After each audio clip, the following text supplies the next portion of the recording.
Welcome to Unbothered Millennials. This is our third episode, and it's all about managing finances.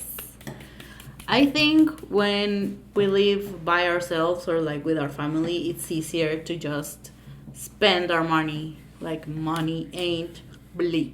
Because you don't pay rent. Because you don't pay rent, or like Don't buy even groceries. if you're like living by yourself, like when you moved here, Yeah. it was easy because it was only yourself, right? Yeah. It was just like, oh, I'm gaining for myself, my rent, my whatever. Mhm. But when you're in a couple, like When now, one becomes two, it gets a little difficult. mhm, yeah, And you gotta take into account and discuss with your significant other correct. how you're gonna budget, how you're gonna. If he or she is not on the same page as you, then hallelujah. Good luck. Yeah. Because money matters equally Hmm. as love and everything else in a relationship. Yeah. And if financially two partners are not on the same page, Hmm. then you are going to a failure. That's the Yeah. thing. Yeah, you gotta discuss like the big decisions, especially if it involves a household items that are expensive, Yeah. because you're creating a home with this person. Mm-hmm. So you gotta take into account like the likes, dislikes, like Mm-hmm. how much is it, like all of that. Yeah. And your spouse is highly responsible for your financial success. Mm. Because if either of them is a saver or an investor, Hmm. but the other one just spends and buys stuff all the time, then good luck, my friend. Yeah, budgeting a household is kind of it's Yeah. not that hard as long as you talked about it. Yeah. So Like you it's said it. basically taking money decisions together, Mm-hmm. splitting for the grocery, paying for the bills, or whatever expenses you have on a day-to-day basis, Mm-hmm. right? And I believe in 50-50. Yeah. Not necessarily every time you have to pay me Yeah. or I have to pay you, Yeah. but eventually it comes down to whatever expense that we're going to have, Mm-hmm. we'll split Yeah. 50-50. And that's how it should be, I think, in my opinion. Mm. Or not split, but like if you don't have money, like okay, yeah, I'll help you out. You Mhm. know, Oh, yeah, absolutely. because But the point is, you're a team. yeah, obviously, yeah. So it comes down to supporting each other, Mm-hmm. right? Yeah. Like for example, one of the things we did, we started an expense report, like a monthly expense report, kind of Mm-hmm. To track our finances. our finances. We started on December, and December was kind of over the budget, I think, because it was Christmas time, right? Yeah. And we spent like on Christmas decoration, Christmas tree, like all the stuff. It's not cheap. We looked for good deals. We found really good deals on the Christmas tree. Mm-hmm. But it was like over budget. There were a lot of miscellaneous expenses in Mhm. the month of December. Yeah. Because we know how much we spend on a grocery on a Mhm. regular basis. Yeah. So we keep that money aside, but then Christmas celebrations and then gifts Yeah. and this and that. And then January was your birthday. Yeah. And then January budget was also a little off Yeah. than what we were On anticipating. January, I think we didn't pay that much attention. Correct. But yeah, like we have a monthly grocery budget, and we try not to go over it that much. Like yeah, we might go like over it a little bit, but like Correct. stay And- within it. Yeah. And the good thing about budgeting is that your brain would act according to that money. Mm. So let's say you're setting budget only $500 for groceries. Mhm. So now you know you only have $500 to spend. Yeah. So I have to cut back on extra items that are not required or Yeah. are not useful. Mhm. You can still eat healthy, buy fruits, vegetables, whatever you need, Mhm. and try to cook Yeah. instead of taking out, which we are still working on. It's not the best, but it's not that bad. Yeah, we were doing really good, Hmm. I think. Also, I think we both like to cook. Mhm. So our takeouts are less frequent every month. Yeah. So we buy vegetables, fruit, make salad at home, and try to experiment different sorts of cuisines. Yeah. And it comes down to Mexican and Indian most of the times. Yeah, pretty much. Mexican Indian salads. Mexican Indian salads. Mhm. Pretty much. That's the thing about budgeting. Like, set a monthly budget, stick to it. Yeah. Sometimes it goes on and off. For example, as you mentioned, Christmas and my birthday. Yeah. But stick to it and don't go over the budget. Yeah. And also, cooking is always cheaper than taking out. Mm. You know, a meal on an average would cost you between $10 to $15 outside. If you buy the same, And like multiplied by 2 people, it gets a little more. yeah, it adds up. expensive. And if you buy the same amount of grocery with that money, that will last you at least a couple of days. So, grocery budget is really important. Mm-hmm. And then I think on top of that, it comes down to investing for future. Because managing finances is not just how much money you make and okay, we have a grocery budget, we have this and that, cool, but what about the future? Yeah. Okay, before we jump into the future, Yeah. let's talk about the past. Oh, What were some mistakes, holy or crap. like not necessarily mistakes, but like things you did that now you're like, oh, that was such a good Lesson? learning experience. So I would take you back to my college life. Mm-hmm. Most of the guys or my friends in class, your psychology is to graduate and get a BMW or a Mercedes and buy brand new clothes, this, shoes, and that. I was on the same mindset as well. Because definitely when you see people driving fancy cars and having expensive clothes, it's attractive, Okay. right? It entices everyone. Yeah. And which is okay, but you have to be smart with it. Because some people have student loans. So your focus should be paying off student loans as fast as you can instead of buying a brand new car after you graduate. So coming down to the big mistakes, I was using my credit card like a crazy person. It was insanity. And there was a point where my outstanding balance was $5,000. And during that phase, I just started working. So someone told me that you can keep on paying minimum payments and that would build up your credit score. And just don't worry about it. So if you have $5,000 outstanding balance and you're paying minimum amount of 25 or 30 bucks, Good luck. that's going to take your whole life. Yeah. And it basically upsets your finances. Because as you get your paycheck and now you have to pay for that credit card. So you're taking that chunk of money from your paycheck, giving it to the bank for what? For the stupid mistakes that you did. Yeah. Not all mistakes are stupid. Sometimes you would need money to spend on a credit card to build up your credit history. For example, in Canada, if you want to buy a house, they ask for a credit history. Or if you want to buy a car, or if you want to lease an apartment, things like that. So that was my biggest mistake. My outstanding balance was $5,000, and I was happy making minimum payments, but I was like, no, it's not gonna work like that. And then I educated myself, read some books, watched some interviews, podcasts. So I basically understood this, credit card is a cigarette of the financial world, they call it. Yeah. Because it kills you slowly. Yeah. So I saved up the money, paid off, and since then, I'm using it for a very less amount so that I can sustain my credit score and build some history. And on top of that, I was buying brand new shoes. I bought Champions for $190 on a credit card.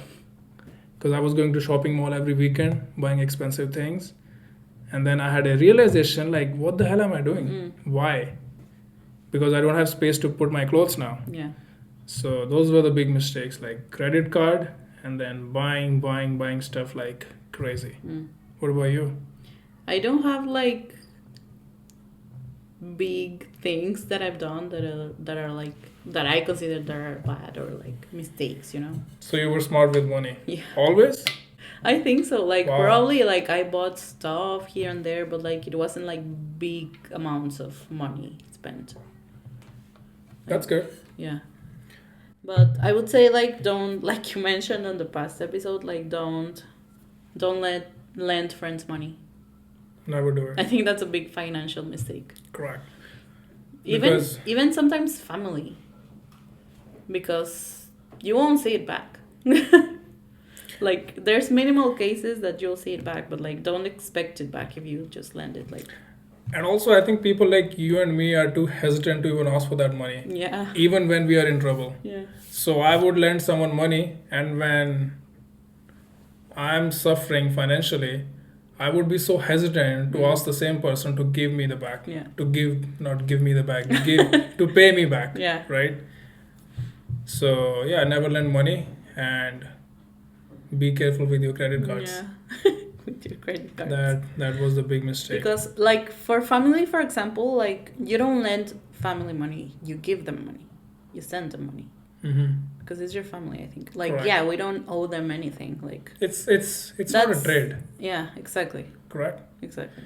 And we do it for our family because And it's our family. only your close circle, like mom, dad, brothers, that's it. Yeah, that's Even what I meant. grandma, like that's it. No relatives and cousins. No, That's it. you don't have to. You Yeah. don't have them. Yeah. Okay, now we can move into the future. Yeah. So coming back to the point where we were talking about budgeting for Mhm. groceries and then investing for the future as well. Mhm. People don't really invest money, Mm. especially the ones in my circle. And I think I have figured the ways people like us Mm. where we can invest money. Either it can be stocks or real estate. Mm. Or third could be your own business. Mm. If you're thinking to be a business owner someday. And yeah, stocks are a good investment. Put money in good companies that would grow over period. And typically in a stock market, if you're putting your money in good companies, and the best option would be to put money in mutual funds or ETFs. Mm. So ETFs are basically a pool of companies, Mm. and you put money, and then that money is distributed across all the sectors, right? So you don't have to worry about how Facebook is doing, how Google is doing. Mm. So your money is spreaded everywhere, and it will grow eventually. Mm. So stocks and ETFs are a good option. Someone who is in real estate or has strong knowledge can put money in real estate as well. Mm. Things like buying a property and then lease it, Mm. put it up on Airbnb or just rent it. So that's making you passive income on the side, Mm. right? So you invest money, it generates cash flow. So it's an asset. Yeah. I don't know much about investing, but luckily you do. Mm-hmm. But like for example in Mexico, like you gotta know how the country you live in or you're gonna live in works financially, I think. Because for example in Mexico there's no option to retire for the new generations. Or like even for my generation there's no option. So you gotta be smart and save for your future. Mm-hmm. Like for example, I knew that there was no chance I was gonna get like a retirement payment or whatever when I like retired. Yeah. So I started like kind of a savings account, but it's called retirement fund, something like that. So it's with a private company. Mm-hmm. And I started it as soon as I started working, because I knew like I was not gonna have any money, like a retirement fund. So you have to think for your future. Uh-huh. Correct. Easiest way is to automate your money as you get your paycheck. Mm. Because typically you would think, oh, I mean, maybe I'll invest next month and so on and so forth. It's better to automate your money. Mm. For example, if you make $2,000 a month, depending upon how much you can invest, you don't have to put, most amount of your paycheck, because you have to pay your bills too. You have to survive as well. Mhm. So depending upon your, I would say, tolerance, you should keep a certain portion for investment. So as you get your, let's say, $2,000 paycheck, maybe you can only afford 10% or 20%. Yeah. Or you should automate that money. So every time paycheck comes in, it goes to the investment, and then your brain would work according to how much money you have. So now you know, okay, how much money I made? I made $2,000. But now my paycheck is only $1,800. So now I can spend and pay my bills and stuff like that. And if you're doing that 10% for 10, 15, and 20 years, that would get you close to being a millionaire. Even being a middle class and making average money, you can still be rich. Yeah. Yeah, that's how I had it set, I think. Like monthly, because I received a paycheck monthly. Like, well, it was like weekly, but Yeah. the retirement fund, I set it like monthly payments, something like that. Yeah. Because it's easier. If you don't worry about your future, then who else would? Yeah. Right? So stocks, ETF, real estate is the best option in my opinion. And I read several books about stock market investing because I had no knowledge before. And for a period of time, I was just saving money. I had like really good chunk of money saved up. Yeah. But it wasn't gonna do anything to me because your saving interest would pay you maybe 1% or less than 1%. That's nothing. But if you take that chunk and put it into an investment where your money can double every 5 to 6 years, that's a smart thing. So that's what I did. And Well, if you didn't know where to put that money, you could have sent it to me, baby. yeah, so you can go to Sephora and buy. I mean, alongside not just like saving and investing, also enjoy life. Yeah. Yeah, you gotta have fun. Yeah. Buy what you want. Don't Save go. and invest, but also don't forget to have fun Yeah. and spend on entertainment. Like if you like going to the movies, going to concert, traveling, I don't know, do it. But be smart about it. Like don't spend $1,000 on a concert that's gonna last like an hour and a half, 2 hours, if you don't have money left for groceries for that month. Yeah. Exactly. That's the thing. Life is short, so enjoy while you're here. However, don't get obsessed with the money. Yeah. And build a strategy, stick to it. 100% you would do good over time, right? That's the thing about budgeting and then investing. On top of that, there's really important thing of having an emergency fund. Oh yeah. Yeah, well, a friend told me once that you need to leave a certain amount. I don't know what amount it was, but it was like obviously kind of a big amount, medium amount. Yeah. Just in case, like emergency fund, just in case anything happened, because you never know. So it's good to have a backup just in case. Yeah. My strategy for emergency fund is to have at least 6 months of savings. For example, if you lose your job, let's say it doesn't happen to anyone. However, you don't know what future has to offer, right? Let's say you lose your job and you have a lease, you have car payments, you have to pay bills, groceries. What are you going to do? You don't want to break your investments. You don't want to break your savings. Instead of that, have an emergency fund for at least 6 months. So that means if you make $2,000 a month, you should have $12,000 saved up. That means if it will take you some time to get a job, let's say it takes a couple of months, so you can survive on that emergency fund and pay your bills instead of asking people and asking your friends or family, you know, because it's a big chunk of money that nobody can help you with. So if you have 6 months of money saved up, you are stress free. And meanwhile, you can pursue your job search and, you know, basically come back on track.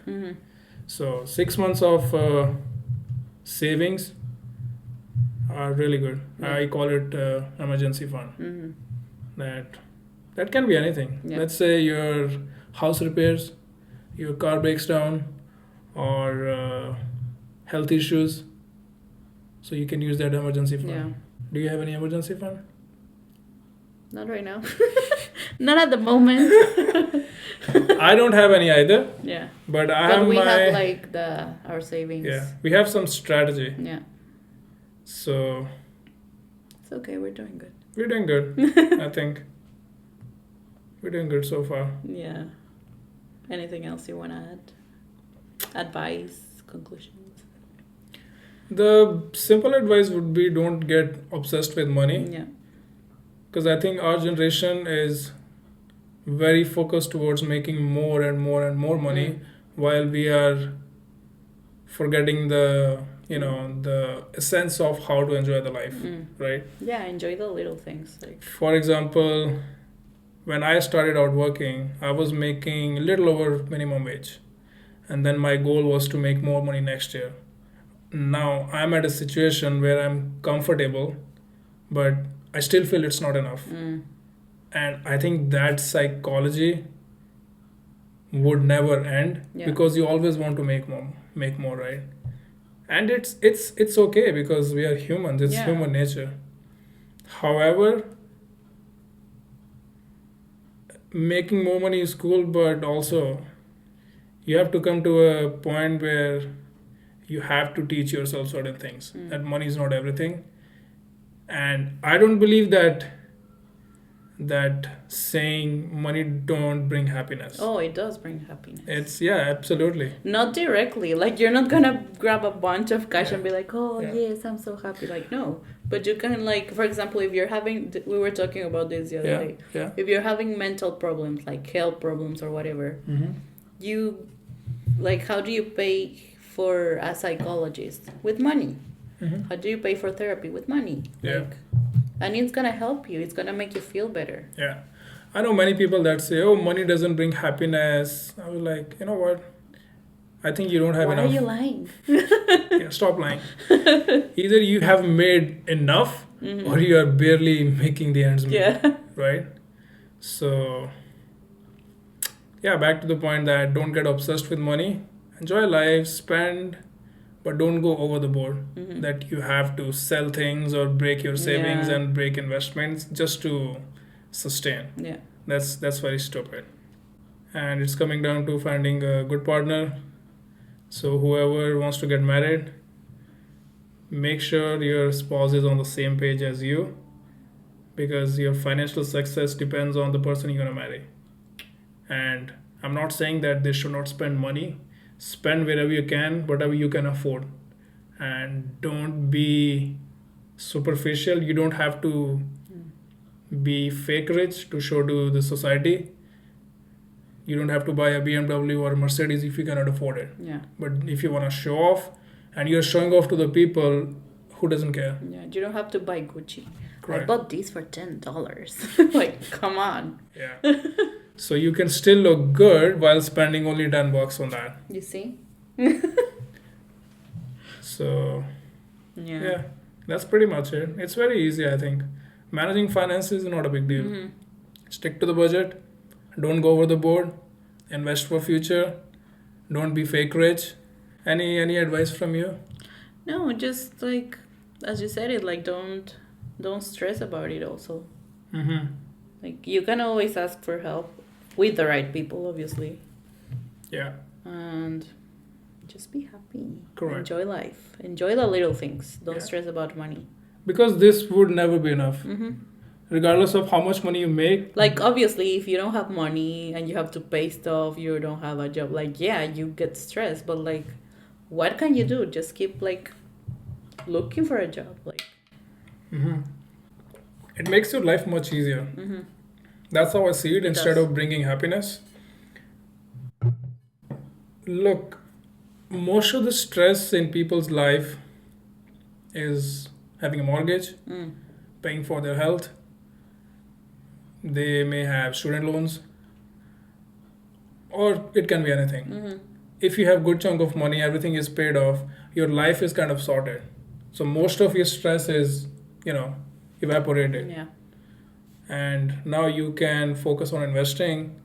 You can take a vacation whenever you want. That's how I see my logic of making more and more money as I grow in my career. Not necessarily to buy expensive clothes or buy an expensive car. However, I will buy a car one day and I want to pay cash for it. Yeah.